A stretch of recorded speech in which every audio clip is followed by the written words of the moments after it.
Good morning and welcome to Medicine Grand Rounds. I'm really excited to introduce our speaker today.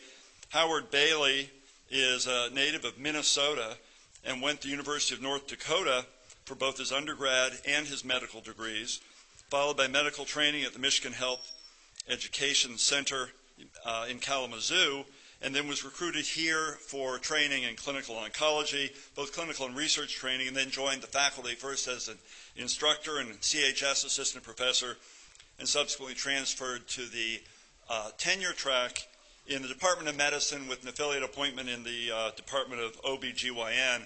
He's ascended through the ranks to becoming full professor. For a while, he's been director of the Cancer Center's Chemoprevention program, and in 2013 was asked to become interim director of the Carbone Cancer Center, and in 2015 he became the director of the UW Carbone Cancer Center and Associate Dean of Oncology for the School of Medicine and Public Health. Dr. Bailey is a well-established scientist, listing 82 refereed publications. Looking back at them, his very first publication was published in Cancer Research, and he found his direction and kept going to the present time. He's also authored 6 book chapters. He's been well supported throughout his career, receiving funding from the NIH on early phase cancer chemoprevention clinical trials.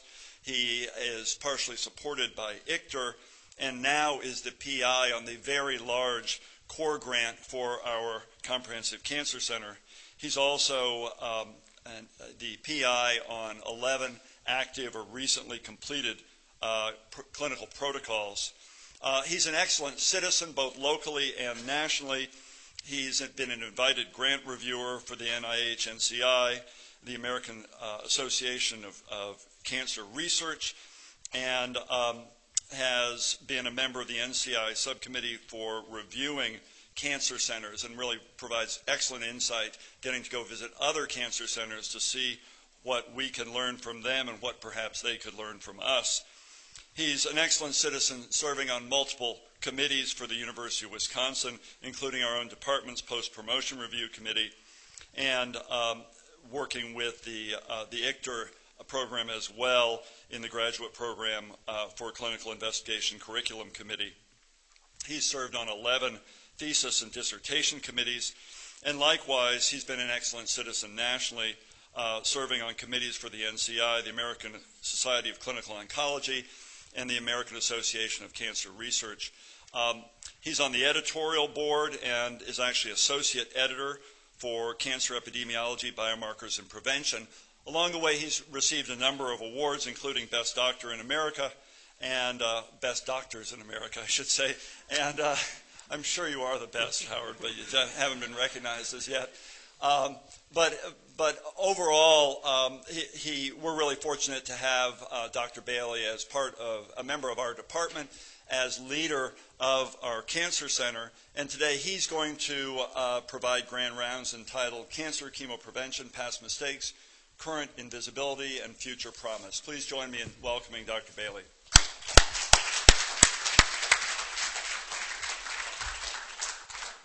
Thank you, Rick. So, again, thank you for the opportunity to talk to you again. And some of this is going to be materials that we've discussed numerous years ago, and some of it is updated things. But what I wanted to do was to kind of give you kind of a status of what we're learning in cancer chemoprevention and talk about it relative to some other things. And part of it that I've been very interested in is learning from others. Again, I've been very fortunate over the years to talk to Dr. Jim Stein, who's talked a lot about how vascular prevention grew over the years, and we're trying to model some of that and learn from him and others related to vascular prevention. The disclosures as listed here prior, and the objectives that I hope to convey to you today are listed here in terms of some of the topics we'll cover and that hopefully you'll leave the auditorium with. So it kind of goes without saying that preventative health should be a relatively easy sell. As the noted medical author Ben Franklin said years ago, an ounce of prevention is worth a pound of cure. And that certainly can and should apply for cancer as well. So certainly my tenet is that cancer prevention is plausible and worthwhile. Plausible from the standpoint that what we know about cancer, epidemiology, different etiologies of it, makes it amenable to it, much like other preventative health measures, whether it's the environment, which is important, infectious etiologies that we'll touch on a little bit later, the genetics of it, which while it's important, it isn't the only thing, meaning there are many controllable factors that you could work on. And certainly, I think it's an easy enough sell that it's worthwhile to try and prevent cancer. And carcinogenesis, as we understand it, as listed here, and I've shown this slide before, gives us an opportunity to intervene somewhere in this. Now, there's some data growing out of carcinogenesis that raises the question, for rare certain types of cancers, could this interval from initiation to invasive disease be shorter than 10 years? Could it even be a few years? And while that's possible, again, the majority of data still supports the fact that this is a long process which, in theory, should give us multiple opportunities to intervene somewhere along this, preferably before it becomes invasive. And again, remember, malignancy, the hallmark of malignancy is invasion. Neoplasia can happen at many levels, but invasiveness is the issue with cancer. So this is just to acknowledge to all of you that while I'm going to mainly focus on cancer chemoprevention, there are many ways, and from a societal standpoint, probably even better ways, to lower the incidence of cancer. And much of that is what we do as a society. Environmental interventions, whether it's limiting exposures, supplementing exposures. Again, there's much in health maintenance or preventative health that has taken advantage of this. Public policy, behavioral changes, again, clearly from a cost and effect standpoint, if these things were easy, that'd be by far the best way for us to lower the incidence of cancer around the globe. Screening is very important across many malignancy types. But again, I'm going to focus on cancer chemoprevention and again give you a bit of an update on that relative to the title. But what I call cancer chemoprevention, what most of us do, is any active intervention or taking or receiving a product to prevent, suppress, or regress the process of carcinogenesis. So again, what I've said before, and I'll say again, that this is an area that we're continuing to learn and kind of find our way through with cancer chemoprevention. And I've mentioned this before, and just for those new in the audience, the problem goes without stating that if you're looking at cancer incidence, that is a many-year problem and a many-year occurrence. So while it takes years to happen, that means your studies in general would take many years, which time and money is a problem when it comes to that. And that's not unique to cancer. That's true of really almost any of the preventative health things we look at. But where we struggle in cancer prevention is having an acceptable surrogate. And what we mean by that is something other than cancer that you can manipulate. And when you manipulate it and you can measure that manipulation, you know that you're affecting outcome, that people are going to live better or longer, or that you're going to lower the incidence of cancer. And just again to remind everybody, in cardiovascular prevention, lipids or blood pressure for renal disease, again, those are surrogate markers of trying to avoid renal disease, vascular disease. Even in cancer therapy, when you get right down to it, we put a lot on tumor shrinkage, but that's still ultimately a surrogate. That's a surrogate for that we think people will live better and live longer if their tumors shrink, meaning that what is the ultimate goal of what we're trying to do? So in cancer prevention and chemoprevention, we struggle in this area, to be blunt.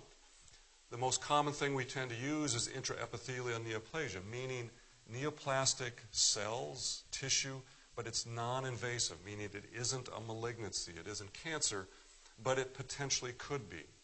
And the reason we look at it is that phenotypically and somewhat genotypically it has similarities, it has dissimilarities too. And some forms are already considered something treatable, and there are agents or interventions already for that. And just to remind the audience, these are some of the examples of intraepithelial neoplasia. So while you hear about these things, there's ultimately, because if you have them or if you have this lesion, you are at a greater risk of that lesion or eventually having a cancer in that arena, whether it's the skin, oral, as we go down the line. But again, the point I want to make for us, these are not malignancies. Sometimes they get lumped together, but they're non-invasive neoplasia. And one of the big negatives is that across all these, the more we study it, the more we know that not that many, depending on what you call many, not that many of these lesions automatically progress to malignancy. that the more we study things, the more we know that a lot of these lesions just spontaneously regress or they stabilize or other factors come into play. So one of the key things we struggle with here, and that's true of anything in preventative, is if we use this as the endpoint, are we getting rid of the lesions that were going to go away anyway, or are we getting rid of the lesions that were going to march on to malignancy? And that's something that we're still working on trying to get better. So the main thing I wanted to touch on was to use as examples of clinical trials and areas of the things that, if you will, I struggle with as a researcher in this area. So, as many of you know, I'm more than willing to admit whether my own mistakes or other people's mistakes. I'd like admitting other people's mistakes better than my own, but past mistakes. So one example is what I'm going to put into what we might call latent toxicity. And that's the COX-2 story in cancer prevention. And it's actually still a very strong and biologically significant story. And that is that COX-2 and prostaglandins and lipoxidase are all very important in inflammation and important in malignancy or carcinogenesis. And because of the interest in COX-2 and the evidence from epidemiologic studies and others that agents that had effects, whether selective or non-selective, against the prostaglandin pathway might be able to limit or prevent malignancies. So that led to a lot of study in the area of colon carcinogenesis. Celecoxib, because of that study, actually is approved for the treatment of familial adenomatous polyposis because of studies that showed that you could reduce the number of polyps in fat patients. And that led to looking at it in sporadic adenoma formation. And multiple studies, both from industry and the NIH, were done to explore this. And the good news of this is that it really fit with the hypothesis that COX-2 or prostaglandins were important. In that whether it was Celecoxib or Oropharynx, it was even across different doses, and I'm just listing up a couple of the studies here. What they looked at when they took individuals at high risk of adenomas, and they screened them and made sure they didn't have adenomas at the start, and over essentially 2 to 3 years, they took these agents.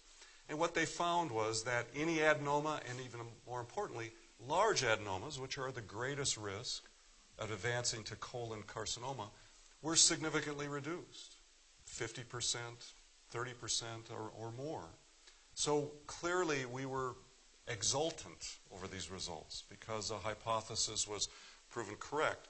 And along the way, and we were a part of some of the very early studies, and like a lot of researchers, we were conveniently explaining away that there seemed to be more cardiovascular events in some of our patients. And at the initial thought, we explained it away, well, we were denying people their low-dose aspirin, and maybe that was the issue. Well, needless to say, that alone wasn't the issue with it. So when they looked back at cardiovascular events with Celecoxib, Oropharynx, they found significant increase in the number of life-threatening cardiovascular events.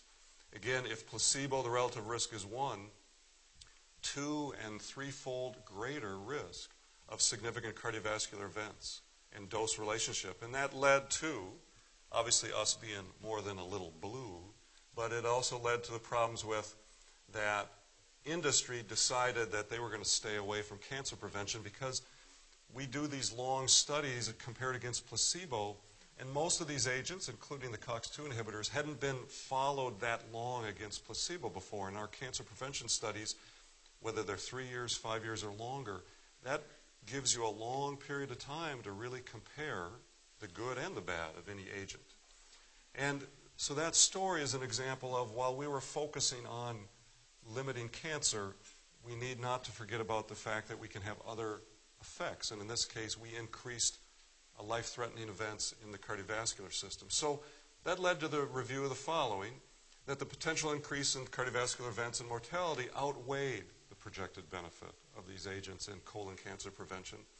But certainly with us in the field, whether you could call us just blindly optimistic or stupid or any number of terms in between, we viewed it at least positive from the standpoint it was a proof of principle in that you could give these agents and you could change the biology of neoplasia in that adenomatous polyps were significantly reduced, but at a cost.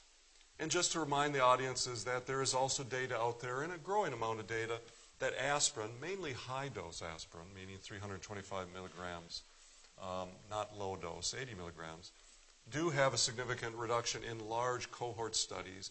And there have been some randomized studies, not with cancer as the primary endpoint, that have shown this as well, but a modest reduction of about 20% in colon cancer incidence with aspirin. But so a lesson learned relative to that when it comes to any preventative health measure. So this story is interesting from the standpoint in prostate cancer prevention, and it gets back to something I was talking about a little bit in the beginning, which is surrogates and endpoints. And what's interesting, at least to me, with this, is the wrong endpoint here is going to seem a little confusing because the endpoint was cancer. Isn't that ultimately what we're supposed to be doing, reducing the incidence of cancer? But again, I'm going to come back to, for any of us, in any of the vocations that we do in healthcare, obviously the goal is how do we help people live better and live longer, so that everything at some level is a surrogate for that. So in prostate cancer prevention, it turns out prostate cancer was the wrong endpoint for us. So this is an example of the PCPT study, which is looking at 5-alpha reductase inhibitors, and I'll show another one too, Finasteride and Dutasteride. And they originated from that. Again, we know dihydrotestosterone is important. If you limit that and where it binds relative to prostate epithelium, that maybe and possibly could lower the incidence of prostate cancer. Studies in BPH, benign prostatic hypertrophy, showed off-target effects where, boy, the men taking these agents seem to have less prostate cancer than those that did not. So that led to a large study, a couple of them I'll show you, but the first one being this study, almost 20,000 men, and randomized to finasteride or placebo. And they weren't required to have a biopsy at the beginning, but they would have biopsies later, anywhere from 3 to 5 years, 7 years down the line. So a big randomized study, double-blind, well done. And again, good news. There was a significant reduction in the number of prostate cancers in the finasteride group. Essentially a 25% reduction in risk. Over 1,800 here. Again, that's the good news. The prostate cancer incidence is down. But there's a not so minor problem that was noticed, and I'll show you another study. So Gleason scoring, that is where you're grading prostate cancers. It's like from low or well differentiated to poorly differentiated. A higher Gleason score is poorly differentiated. It clearly is associated with mortality or lethality of prostate cancer. And the negative in the finasteride group is even though we did well and low-grade prostate cancers were significantly reduced in the finasteride group, the 8 to 10, the real bad actors, there were more in the finasteride group. If you lumped 7 and 8 and 10 together, there's enough numbers here where it was a significant increase. But if you look at just 8 and 10, again, you can see the demonstrable difference, that there was more high-grade malignancies in the treatment arm, even though the total numbers were considerably better. So that led to looking at a different 5-alpha reductase inhibitor, Dutasteride, which again had some potential advantages. And this study was done even a little better, that people at the start had to have a negative prostate biopsy and then went on to get a prostate biopsy later. And again, same thing, that the Dutasteride arm has a significant less numbers of prostate cancer. Again, the positives. But not shown on the slide here is this. When you look at, again, Gleason's 8 to 10, so the worst actors, and again, very small numbers, so I don't want to make too much of it, but in the Dutasteride arm, there were 12 men with Gleason's 8 to 10, and in the placebo arm, only 1. So those things together, again, led or have people view that while there seemed to be positive effects and there was a decrease in the global amount of prostate cancer, the concern was were we getting rid of the good actors and in fact increasing the bad actors? So there's some issues with classification grading because finasteride, dutasteride shrink the prostate, which changes kind of the results on needle biopsies. But again, despite all this stuff, the bottom line was through 2 big studies, in the Gleason's 8 to 10, there were always more of those in the active arm than the placebo. Now, even with that, if you look at potential life saved, there is evidence to support the potential of these agents. But I'll just state that these agents aren't being used for prostate cancer prevention because of that concern, and because, as many of you know, in prostate cancer, the issue and the struggle is there are prostate cancers that, to be blunt, kill you, and there are prostate cancers that you live with. And the issue is, which were we helping and which were we augmenting? So this is kind of an interesting phenomena in preventative health, and this has probably happened in others as well. And it's what I'm going to call kind of the issue of questionable preliminary data and politics. Now, the story goes with this, and as we all know, and I'm obviously saying this with tongue-in-cheek, that the male race has been beat down for ages in this country and obviously never gets its fair shake in things, and I'm saying that facetiously, mind you, that the politicians in Washington decided years ago, the story goes that there were all these big breast prevention studies going on, and I'm going to describe those later. You know, we need something for the men of this country. We need a prevention study to lower cancers in men. So that led to people coming up with the Select study. And whether, I mean, it is true, there was politics behind this. And whether it was the NCI getting nervous or literally our, you know, again, I won't go into the descriptions of our politicians on some of the things, but basically they said, you're doing all these prevention studies in women, we need something in men. So they came up with the Select study, 30,000 men, $200 million later, and it was looking at selenium, vitamin E, the combination, all versus placebo, a double-blinded study. And it's, you can't tell the difference, but I'll just, again, the probability here is over a short axis, but I'll just tell you this.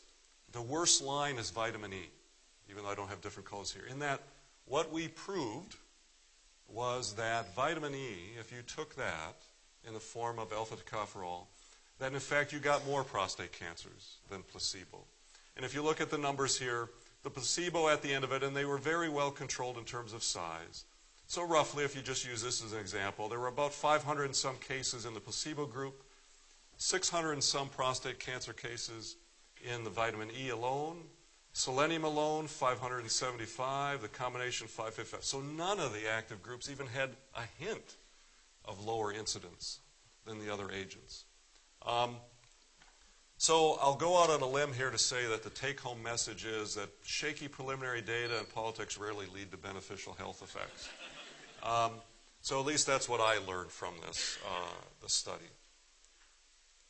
So another thing I want to touch on related to cancer chemoprevention, and I've harped on this a little bit before, but is breast cancer chemoprevention. And my goal here, again, isn't to have you leaving with, by God, I'm going to put every woman I see next door on these agents, because that's not what I want. But I do want to, again, continue to highlight both the positive and the negative data of this, and to highlight the potential roles of it. And so, invisibility. So here's an example where there is actually a lot of positive data, much that's not understood, and some negative data, which has carried the day really in the court of public opinion. But on breast cancer chemoprevention. So if we just start with this as an example, and I'll get into a little bit more of the specifics of it, but that there are in the U.S. alone 10 million women considered at high risk. Now again, that's just the starting point. And high risk in a lot of the studies is this, is that if I'm a woman of a certain age, that if over the next 5 years my population risk, meaning my risk, if there's basically 100 identical people to me, over the next 5 years, about two of me, will develop invasive breast cancer in the next 5 years. And there are ways that I'll show you later that can be calculated out quite easily. But if you look at that, which is literally 15% of all the women between the ages of 35 to 80, that if you then zero down into kind of risk, benefits, comorbidities, etc., and again, I'll talk about that a little later, that roughly there would be 2 million women that could or should have a better benefit to risk ratio from these agents. And that alone would lead to a reduction of 30,000 breast cancer cases over the next 5 years. And again, not to say that that's what should happen, but what we know is that roughly less than 5% of those women either hear about it or even are willing to consider it. Again, maybe for some good reasons, and we're going to talk about that. But in many respects, at least in my opinion, I don't think the discussion is quite as accurate as I would like it to be. And we've done some studies here, both of providers, prospective patients, etc., on reasons for not using or physicians not recommending breast cancer chemoprevention. Commonly, it's the physicians cite a poor benefit to risk ratio, and there may be something to that, but we'll go over that a little bit more. A lack of effectiveness, and again, a common thing that was cited in some of our reviews and studies was it's got to at least be 50% effective for us to be interested, and I'll show you later it is 50% effective. Unpleasant side effects, that's true. There are unpleasant side effects. And the agents are too toxic, and that's obviously in the eyes of the beholder, and there are truths to that. But this is just a list out, again, not to go into all the details because I've shown this before, but a series of large randomized studies, double-blind, placebo-controlled, well-done studies looking at various high-risk populations with agents. Tamoxifen, I'm not even putting up here the STAR study, which was tamoxifen and raloxifene. Exemestane, which is a aromatase inhibitor, and anastrozole, another aromatase inhibitor. And throughout all of these, they consistently show a fairly advanced reduction in the incidence of invasive breast cancer in their populations. Whether it's a 50 to 30% reduction, a 40 to 20% reduction, here literally an 80 to 40% reduction and across the board in breast cancers over the course of this. And the only actually graph or figure I'm going to show is this one, because one of the hallmarks that I want to at least talk about with breast cancer chemoprevention is this. So what I don't have up here, but this is a European study. And again, notice this is over a very short scale, so this isn't up to 100%. This is only up to 8%. So we're exaggerating the difference here if you put it over all the way up to 100. But over the scale of this, and this is a study with tamoxifen at high-risk women. And you can see here, but essentially in the placebo group versus the treatment groups. But the main thing I wanted to show here is this. The treatment goes from here to here. So this is 5 years of treatment, and then you stop it. So the treatment does not continue beyond this. But with all these agents, when they've been studied, the effect continues well beyond the 5 years of taking it. In fact, in many of the studies, the effect was even greater, from years 5 to 10 and years 10 to 15 and so on. And what I'll also show you later is that while there are significant risks that we need to be aware of with some of these agents, those risks go down to placebo level the minute you stop it. But yet the benefit continues beyond that. So based on kind of a summary of that, if we look at this, so on lots of follow-up, there's no getting around that there are issues with these agents. Why they should be looked at carefully and not necessarily given to everyone. And that is whether it's tamoxifen in this case, because it does increase the risk of endometrial cancer. There's no two ways around that. It does. And tamoxifen does increase the risk of thromboembolic events, as listed here. And what isn't listed here, but raloxifene also increases the thromboembolic events, at least in some of the osteoporosis studies as well, but not to this degree, about a 1.1 to 1.2. And there are symptoms, and unpleasant symptoms of it, that should not be made light of. Those are significant. They limit quality of life. And cataract. So you'd say, geez, you're kind of selling a bad product here, Bailey. There's all kinds of negatives here. And there are. But there are positives too. Decreased risk of fracture, again, and the decreased risk of breast cancer.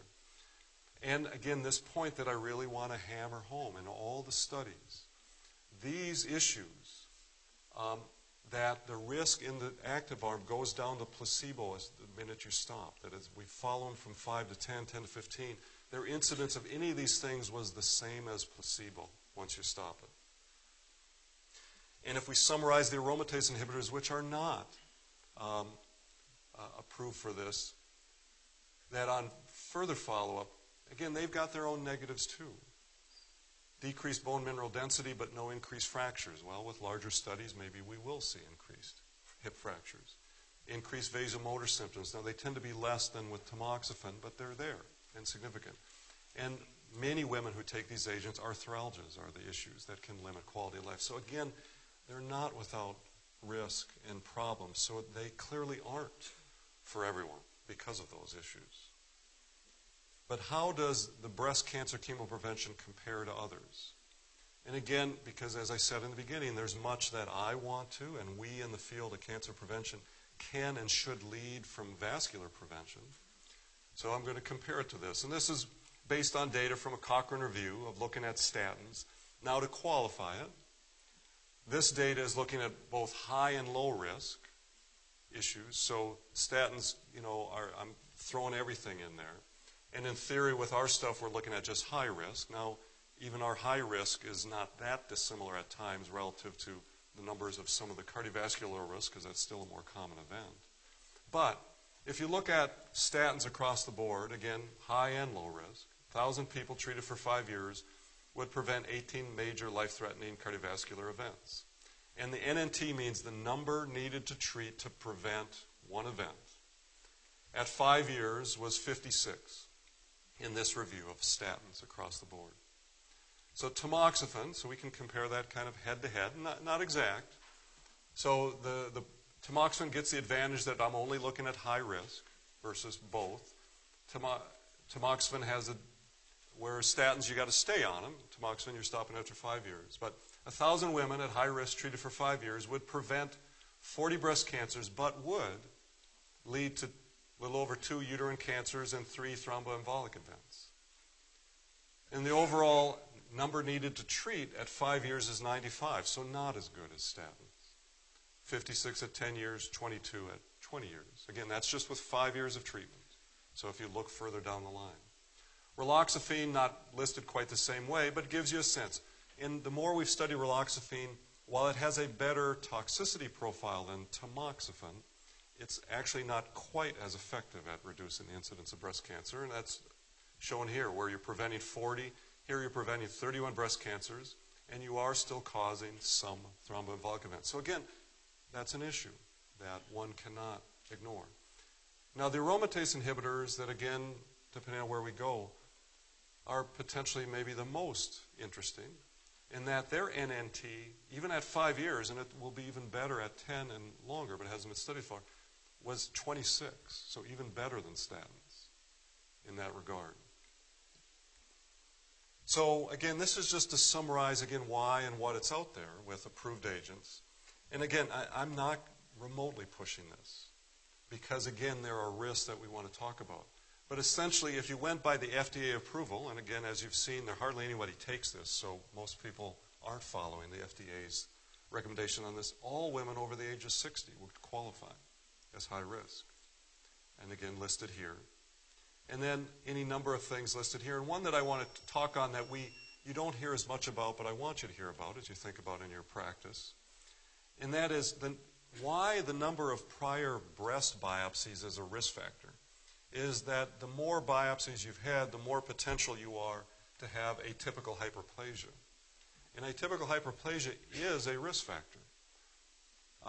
Again, even though we spend so much time thinking about DCIS and to some extent LCIS, atypical hyperplasia is a risk factor. And so in some studies and things that have been looked at, again, it's a pretty common finding on biopsies. And again, it doesn't mean you're going to get breast cancer. It means you're at an increased risk of it.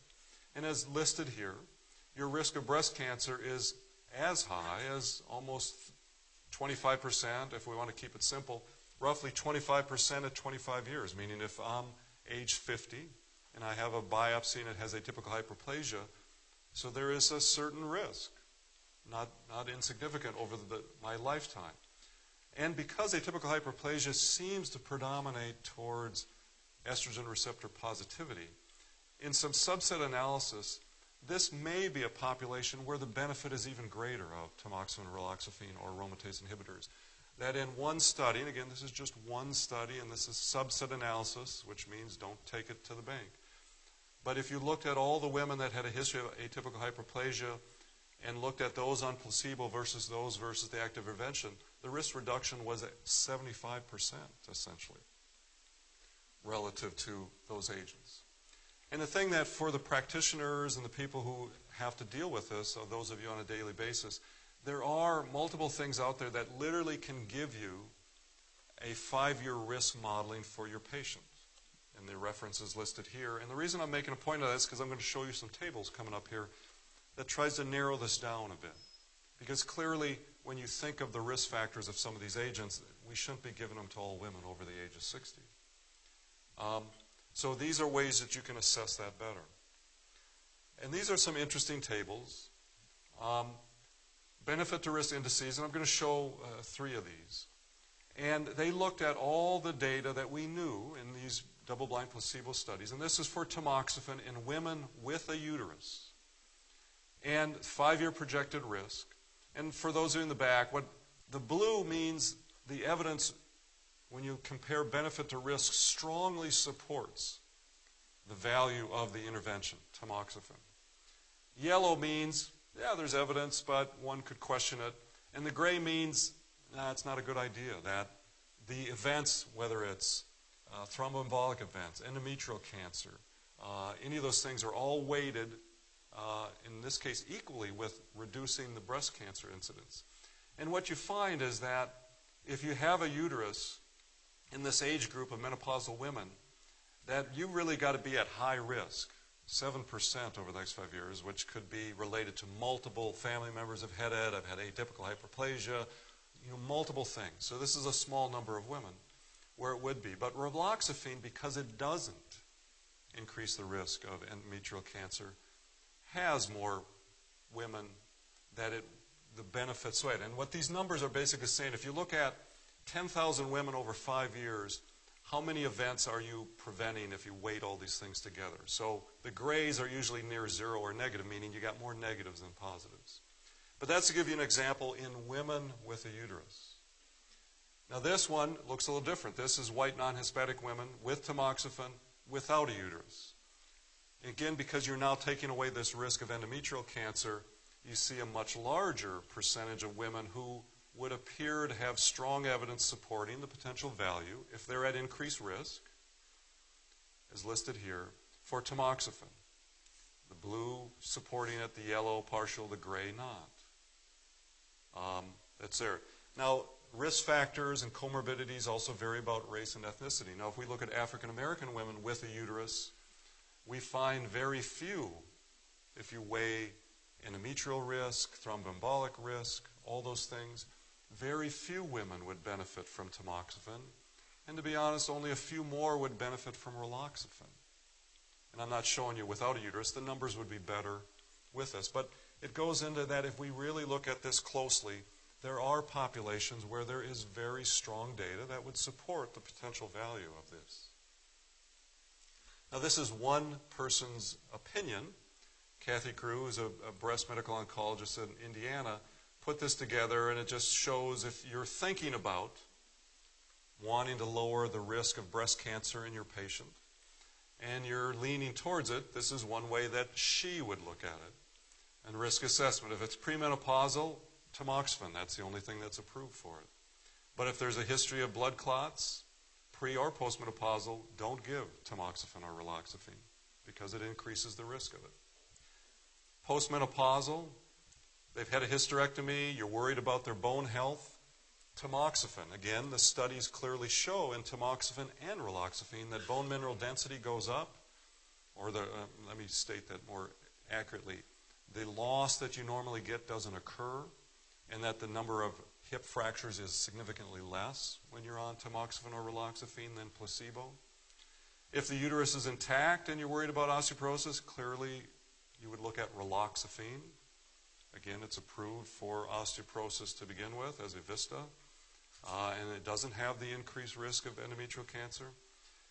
And if the uterus is intact or no osteoporosis, to think of other things, and again to state aromatase inhibitors are not approved for this.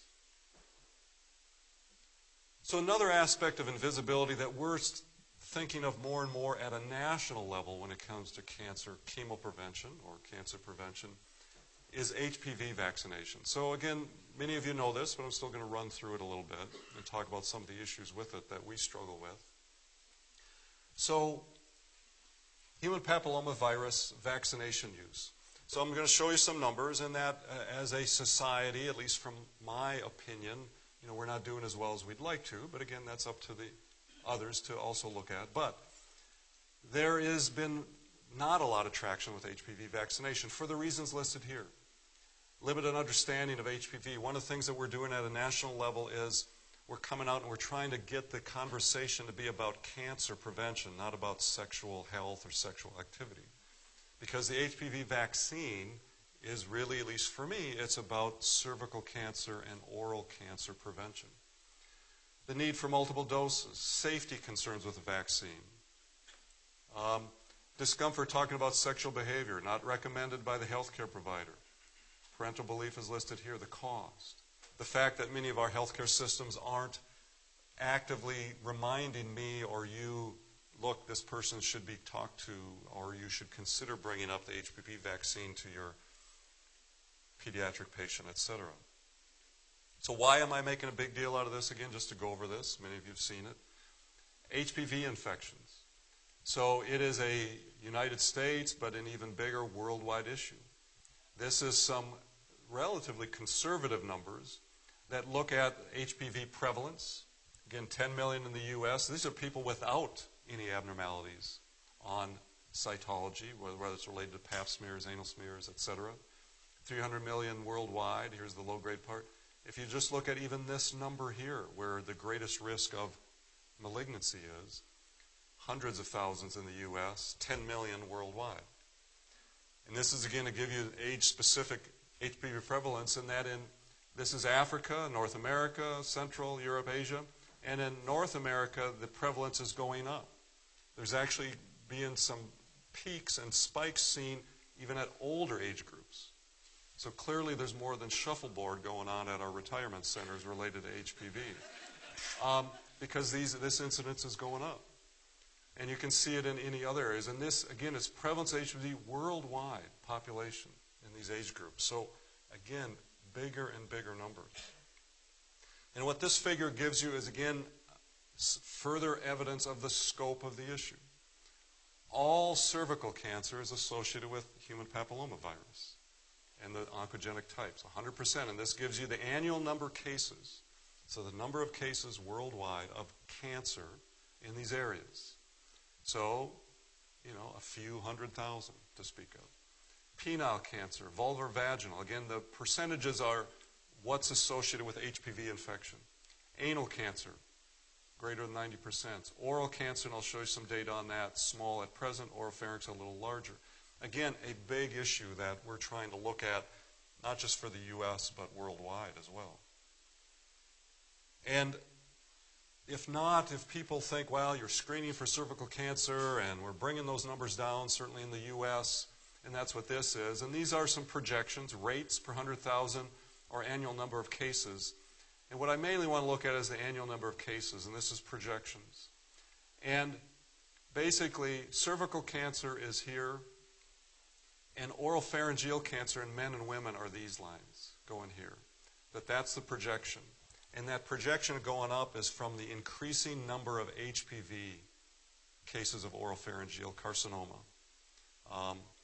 That there's an increasing number of young men and women without tobacco use, and presumably with minimal alcohol use, who are coming down with oropharyngeal carcinoma, and they almost universally are HPV associated. So this is a growing issue. So just to remind you, there's actually 3 approved vaccines for cervical cancer prevention, HPV, and the oncogenic type or non-oncogenic types that they provide protection against. The latest, Gardasil 9, has 9 HPV serotypes listed here, which should protect against approximately 90% of all the oncogenic HPV types. And this just lists out the dosing and the recommendations from the CDC. The asterisk just means for males or men who have sex with men, the recommendation is up to age 26. But for others, as you can see listed here in terms of vaccination. And to give you a little bit of the data, just a little, because you've seen it before, but what this shows here is that it's preventing, or how much protection do you have against CIN2, vulvar lesions, anal lesions, oral cavity lesions. Green is per protocol, and what that means is that the person got all the doses, that the person had no evidence of 16 or 18 infection prior to the vaccinations. And what's probably more important to begin with is the intent to treat, which isn't quite as good because not everybody gets all the doses, and many people are starting the vaccine after they've already been exposed to some of the oncogenic HPV types. But even then, you still see very good effectiveness, bivalent or the quadrivalent. Again, it works, and it limits the number of these issues that we know are on the pathway, the continuum of carcinogenesis that lead to cancer. So this is just to give you a sense of how we're doing. The completion of 3-dose HPV series by state. So just to brag a little bit, I'm actually from North Dakota, and we're doing better than Wisconsin at this. So you can see what states are doing a little bit better with this, but I was born in Minnesota right there. So Rick's correct. I was born in Minnesota, but I'm from North Dakota. So you can see that there's a lot of places that need, at least we'd like, them to do better. And I'll get into this a little bit more later. But then even globally, again, our job, not only is obviously to think of our community here, but our worldwide community. And I want you to pay attention to a couple specific things. So green, in my blurry slide here, is people that have introduced and have governmental public policy plans on HPV vaccination. Green is they don't. And not to signal out, well, I am signaling out a couple countries here, so I apologize if any of you are from these. But just to give you part of the problem is, so we're going to talk about Venezuela, Peru, Bolivia, Kazakhstan, and Mongolia. As you can see, they don't have anything planned, they don't have anything ongoing. But when you look at the cervical cancer rates, they're high in Venezuela, Peru, Bolivia, Kazakhstan, Mongolia. Also sub-Saharan Africa, another place to do. So there's no HPV planning going on with that. And that's where cervical cancer death rates are their highest. Because again, to remind all of you, it isn't just that sexual activity correlates with HPV, it's socioeconomic status. Less industrialized countries have the highest issues with cervical cancer. And part of the point we want to make, and a credit to hepatology, GI, infectious disease, is hepatitis B vaccination, which is a global and in certain countries a very positive thing that we aspire to, at least I aspire to, related to HPV. So hepatitis B vaccination has become and has really been pushed in multiple areas, especially in Asia, where the prevalence of hepatitis B infections was greater than 90%. And that's led to many things, and it's a kind of a roadmap for us in HPV vaccination. There's some things that I'm involved with and we're involved with at a national and international level with trying to improve these things. But it led to what happened over time was when HPV vaccination first started, like maybe if you will HPV in other areas, it was initially only given to high risk. And it was viewed as too expensive. But with the help of the Gates Foundation, the World Health Organization, the United Nations, the industry sponsors of these vaccines, they were able over the course of about 10 years to take the cost of the hepatitis B vaccine from greater than $100 per dose to less than $1 per dose, which has led to many countries then incorporating it in Asia, Africa, etc. And there's already evidence, again, this was implemented about 10 to 15 years ago in Taiwan as an example, where the incidence of hepatocellular carcinoma, you don't think of it as a pediatric disease, but in those countries it was, that it's already been cut in half. And it's still relatively early into it when you think of it from a population standpoint. So this is a good thing for us to emulate. So the human papillomavirus vaccination, again, the data, at least certainly from my standpoint, is that it's safe. And it has an excellent, to date, safety record. Again, not insignificant. There can be very painful site reactions. There can be fevers as well afterwards. And with the 9-valent, this number may even go up because it's a bigger volume of injection. And what a lot of population studies have shown that, and if you think of it relative to this issue of herd immunity, which I'm not going to get into, but that areas, geographic areas, population areas where you get greater than 50% coverage is where they're seeing the most rapid decline in the sequelae of HPV in males and females. And there's a lot of things that we discuss and think about related to how we can improve the coverage of it, and I'm not going to get into that here so much today. And a process to increase compliance. We and others are looking at, could single dosing work, other things like that. But one point that I want to make is that age matters, and the ID people already know this, and I'm going to sing the same tune, which is this, that it isn't just about that you want to vaccinate early, why we're pushing the idea of males and females starting age 11, age 12. It isn't just about getting them before they're exposed to human papillomavirus. The other thing is that 11-year-olds' antibody response is 3 to 4-fold greater than an 18-year-old's.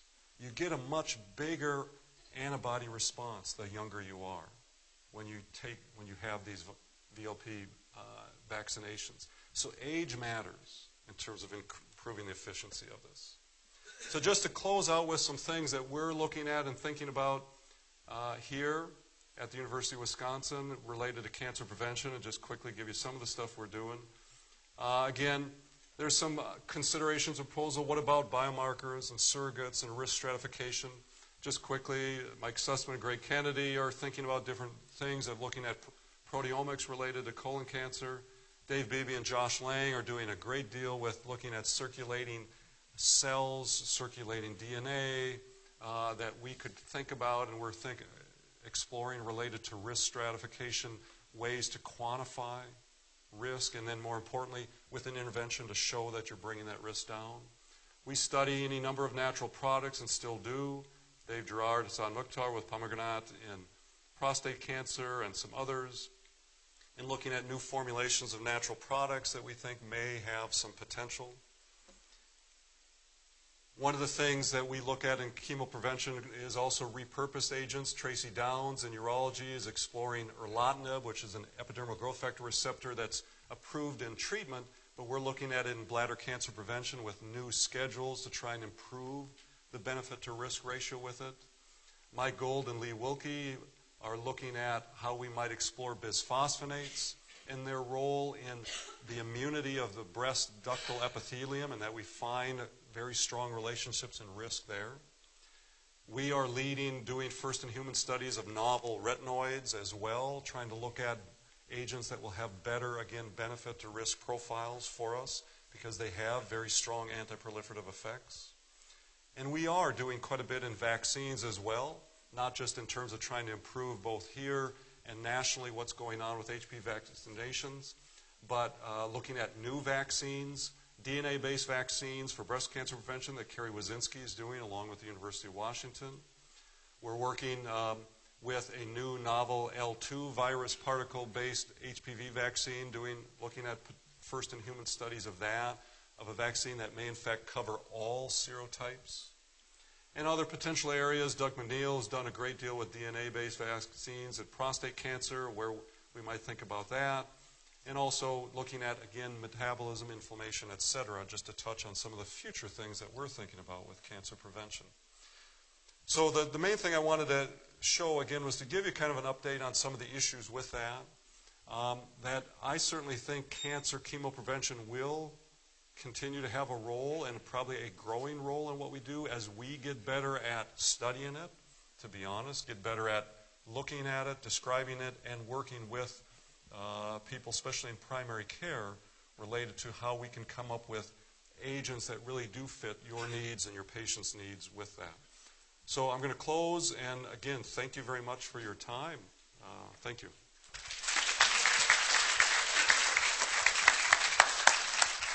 Thanks very much, Howard. I'll ask you to call on the audience and please repeat the questions. Bennett. Howard, that was just wonderful. If we start screening colon cancer patients for Lynch syndrome, we're going to get into a lot of family trees and a younger population potentially. Might chemoprophylaxis with COX-2 analogs be safer in a younger group? So Bennett raised the issue, and if we start doing more universal screening, like for Lynch syndrome, and I'll give you an example, in Ohio they're doing that. They're screening every colon cancer case for Lynch syndrome, and are obviously discovering more Lynch syndrome. So you've you're my greatest advocate with that question, because that we are trying to look at, clearly if you think of the COX-2 inhibitors, if you have a population that their risk of malignancy far outweighs their risk of cardiovascular disease, then that would be an area where benefit to risk ratio. So people are looking at that. In general, the problem that we run into in colon cancer is that colon cancer risk stratification is very similar to cardiovascular risk stratification. So, but that is what we're looking at. So we haven't given up on COX-2 inhibitors, but clearly the take-home there was we can't lose sight of the global health picture with it. Ian. There's something else that's very intriguing about the placebo tamoxifen raloxifene slide that you showed. When you consider the fact that the average volume doubling time for primary breast cancer is about 120 to 140 days, and it takes 30 doublings to get to a centimeter, the fact that those curves separate within a year or two suggests that we're not really doing prevention, we're actually curing a pre-existing cancer. And if in fact that's the case, and that's the paradigm, perhaps we should, in very high-risk patients, consider even more aggressive strategies and perhaps even more toxic agents. To my mind, the slide shows, again, that we're not preventing the cancer, Right. we're actually curing it. So Ian's point being that prevention, the idea of stopping carcinogenesis from progressing towards invasive disease, that because the curves separate almost immediately, you're having a treatment effect. And across most of the positive prevention studies, that is what you tend to see, that you probably are having some initial treatment effect or delay effect in progression from a small volume invasive disease to a larger volume. Again, there is clearly the evidence that things that we struggle with can spontaneously regress as well. But so Ian's point being that maybe we're just treating a lot of existing things is probably true, but certainly how in the tamoxifen story that the prevention, in many of the studies, the preventative risk actually increases once you stop, and would support both those theories, that you are preventing some carcinogenesis but also treating some or curing some. Other questions? Time for one quick question and one quick answer. Yes. Thank you very much. It makes me realize as a general internist Right. we need to do a better job, especially looking at breast cancer prevention treatment. One thing I was wondering is, in a lot of women, there are big risks of first-degree relative with breast cancer. And it looked like most of the tamoxifen prevention was addressing estrogen receptor positive cancer. So what about, is there anything looking at women who have a strong estrogen receptor negative cancer, and would that be different? So thank you. An excellent question related to the fact that all the breast cancer prevention stuff I showed has to do with preventing hormone receptor positive cancers, which are the vast majority of breast cancers. So there is a lot of work. In fact, when I showed kind of the slide at the end of a DNA-based vaccine, that is with that in mind, the idea. And same with the retinoids. Those are both agents that are being developed with the potential, and again, let me make it clear, these are just hypotheses and things we're about to test, but with estrogen receptor or hormone receptor negative breast cancers in mind. Because you're exactly right. There are some families and some cancer types where it is. Certainly, as an example, there is a greater incidence of hormone receptor negative cancers in African American women. That's why you partly see that when you looked at that table I showed you, that the risk or the benefit to risk ratio for tamoxifen or raloxifene in African American women isn't as good as in white non-Hispanic women. So yes, we are trying to look at that. We don't have anything there yet, but for that very reason, as you succinctly state. So thank you. With that, we'll need to close. I want to thank Dr. Bailey for an outstanding grand round.